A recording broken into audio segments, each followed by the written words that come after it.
Discover how a deadly doll claimed the life of paranormal researcher Dan Rivera in this chilling video. The shocking story of the doll that claimed Dan Rivera's life, and why it's more terrifying than you think. They say Dan Rivera had seen it all: possession cases, violent hauntings, cursed homes no priest dared enter twice. But nothing could have prepared him for what would become his final case. It began on a gray Wednesday morning, the kind that feels quiet for no good reason. Dan arrived at a small, church-owned archive building in Connecticut, an unassuming place, but one of the last remaining locations trusted to house truly dangerous relics. Beneath its chapel lay a vault sealed by prayer, steel, and fear. That's where Anabelle was kept. Not the porcelain movie version. The real Anabelle was worse. A simple ragdoll. Soft cotton limbs, faded red yarn hair, button eyes that had long since dulled into something hollow. Dan knew the stories, the accidents, the deaths, the way people changed around her. But the church had made a decision. Anabelle needed to be moved. Strange disturbances had begun again. Flickering lights, voices in empty rooms, objects thrown without warning. She would be transported west, to a secure site in the Nevada desert where her energy could be contained, studied, and isolated. Dan was chosen. A veteran. Cautious.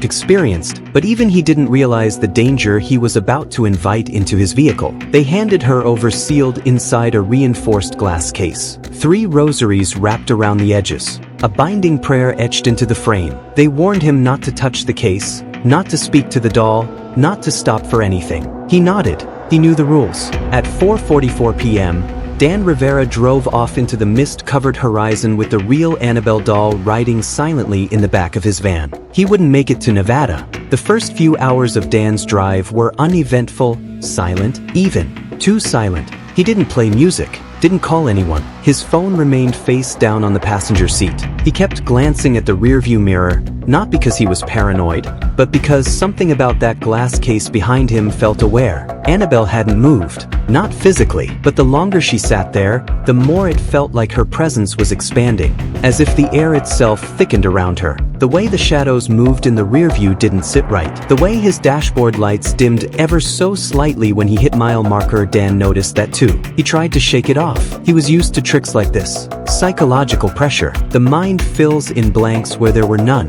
But Dan was also the kind of man who took every omen seriously, no matter how small. He knew how fast things could spiral. As night fell, the desert sky opened into an ocean of black. The only things cutting through it were his headlights and the reflective eyes of the occasional jackrabbit darting across the road. That's when the first real sign came. Around 11:30 p.m., somewhere deep into Arizona, the temperature in the van dropped. Not just cool-cold, his breath began to fog. Dan checked the air vents. The heat was on. No reason for the sudden chill. Then, the radio turned itself on. Just static. Loud, hissing, suffocating static. Dan reached for the dial, but before he could touch it, the static cut out and a child's voice whispered a single word. Stop.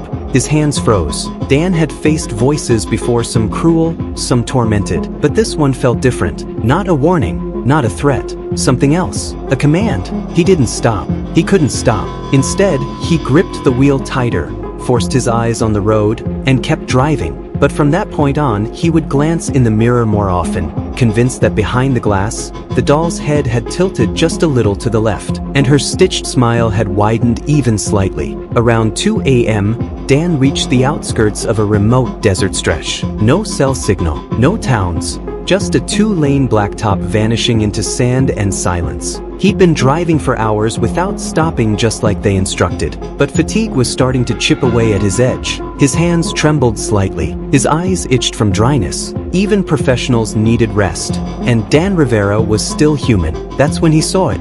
A lone gas station appeared on the right side of the road, its ancient neon sign buzzing and flickering weakly. Open. That made no sense. Dan had studied this route, mapped it out. He knew there was nothing for another 70 miles in either direction. This place wasn't on any map, and yet there it stood, an old rundown station with cracked windows, a single working pump, and a buzzing overhead light swaying gently in the windless night. He considered passing it by, but his gas gauge was dropping faster than it should have been. Reluctantly, Dan pulled in. The instant he stopped the engine, the van let out a groaner mechanical shudder, like something inside didn't want to rest. The temperature inside spiked again, as if whatever cold had haunted the cabin earlier was now gone, replaced by something thick and humid, almost wet. He stepped out, leaving the headlights on, and made his way to the pump. There was no attendant, no movement inside the dusty shop, just the hollow whistle of electrical buzzing and the quiet creak of the station sign twisting on rusted hinges. As he began fueling,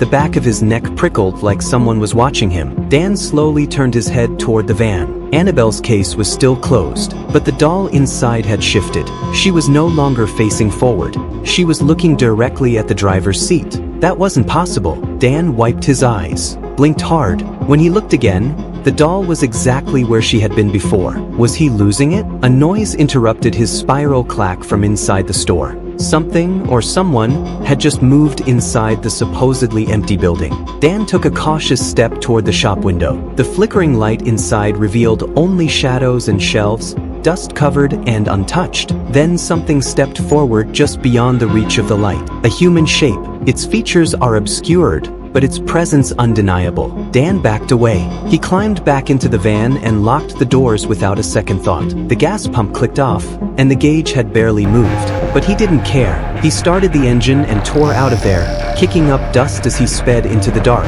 The gas station vanished behind him with no taillights, no structure in the rearview mirror, almost like it had never existed at all. By the time the first pale glow of morning began to tease the eastern horizon, Dan Rivera looked like a man who hadn't slept in days. His eyes were bloodshot. His jaw was tight. He gripped the wheel like it might try to leap from his hands. The van creaked and rumbled down a stretch of highway where the desert swallowed everything. No signs, no exits, just sand, wind, and sky. He was only a few hours from the drop site now. That should have comforted him. It didn't, because for the last 40 miles, something had been following him.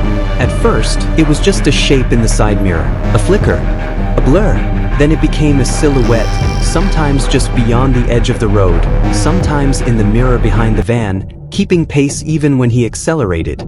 Dan didn't stop. He didn't even slow down. He just stared forward, teeth clenched, pulse in his ears. That was when everything went dark. Not metaphorically. The sun vanished. The dashboard lights shut off. The engine stayed alive, but the world dimmed. It was as if someone had pulled a curtain over the sky, like night had come early but only for him.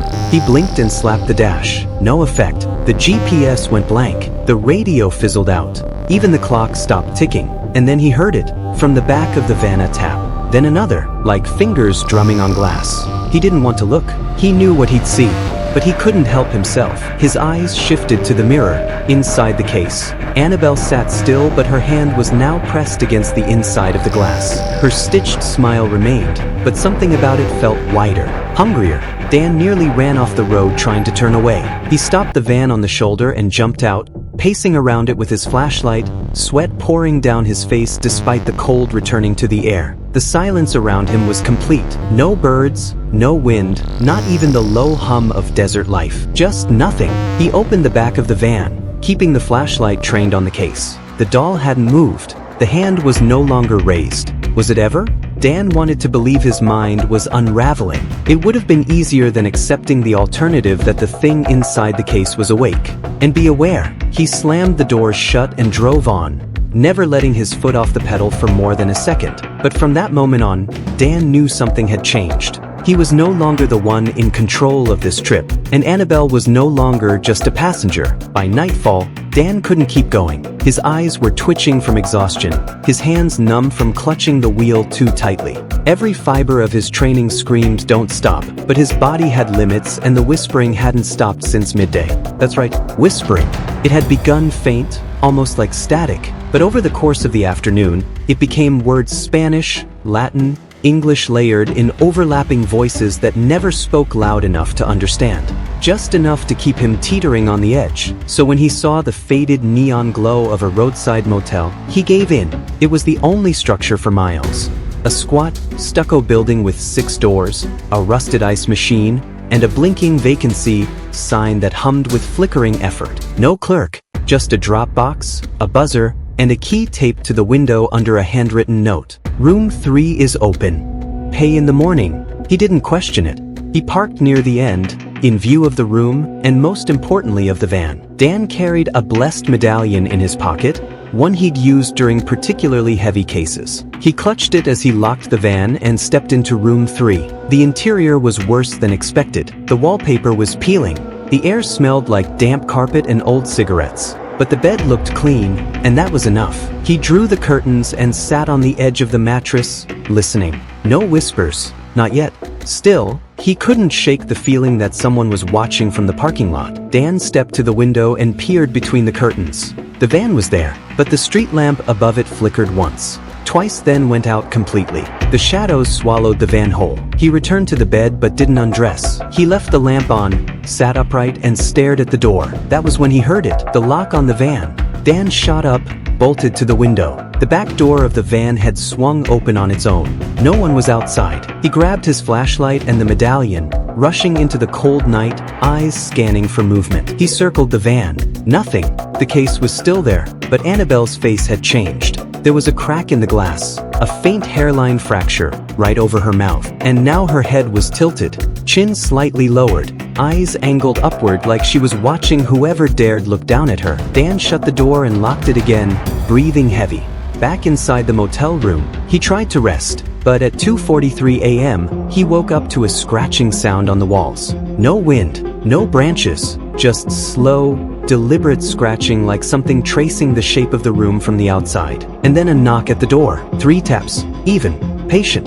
He didn't open it, didn't even speak, just sat frozen on the bed, gripping the medallion and praying under his breath. The knocking never came again. But in the morning, when he opened the door to leave, he saw something written on the motel's door in a childlike scrawl scratched deep into the wood. "She's awake." Dan left the motel just after sunrise, the sky overcast and colorless, an endless smear of gray stretching across the desert. He didn't bother checking out. He didn't even take the time to wash up. He just got in the van, locked the doors, and drove. He was close now, less than 2 hours from the Nevada site. But the atmosphere had changed. The world felt thinner somehow, like the veil between here and somewhere else was worn down to threads. The road narrowed.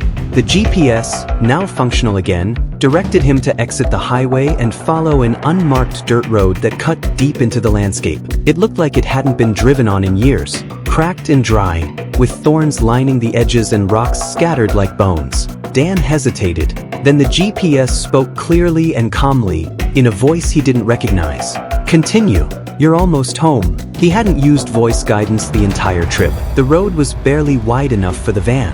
Dust churned around the tires. Strange patterns etched into the dirt seemed to pulse and vanish as he passed. Some part of him wondered if he was already driving through a place that wasn't entirely real. 30 minutes down that trail, the sky changed. It dimmed again, not a full blackout like before, but darker than it should have been for mid-morning. The air turned still. The van's engine began to rattle, like it was resisting something unseen.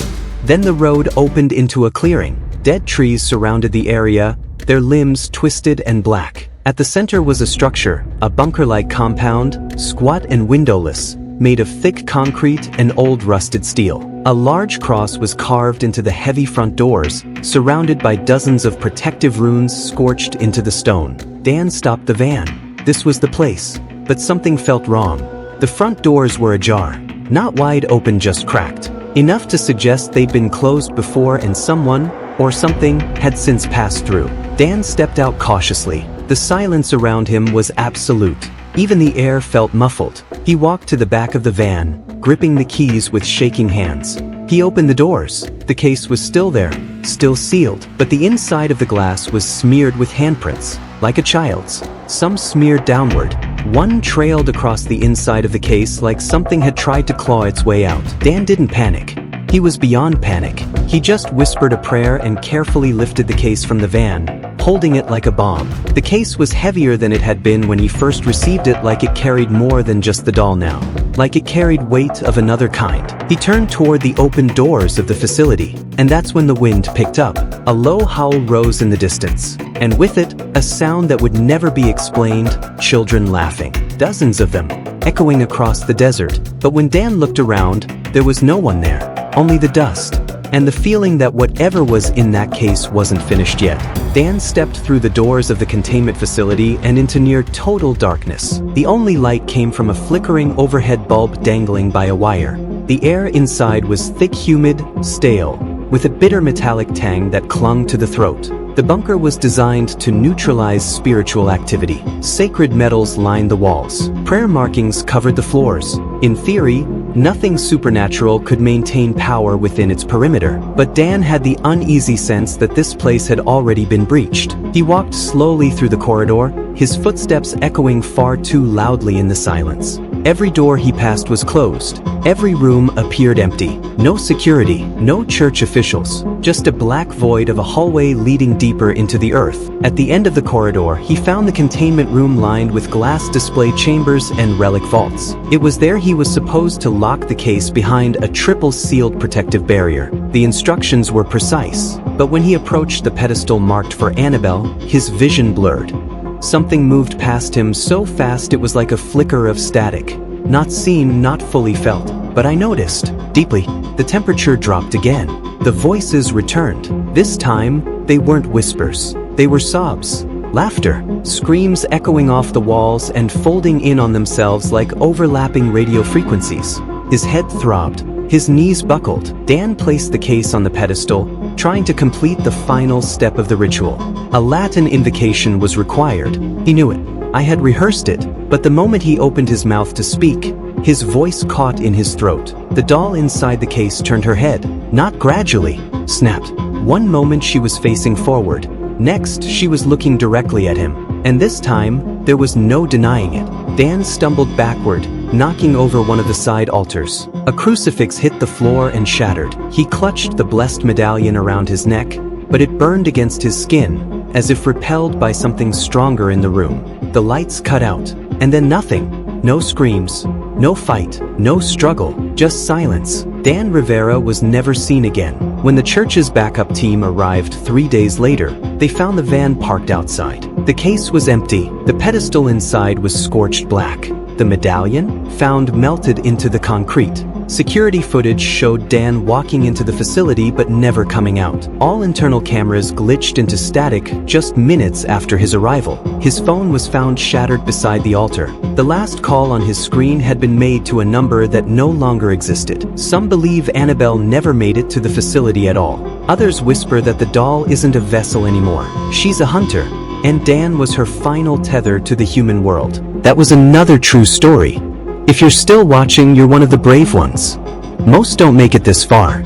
Subscribe to Horror Stories and hit the bell because the next horror stories drop soon. Stay scared.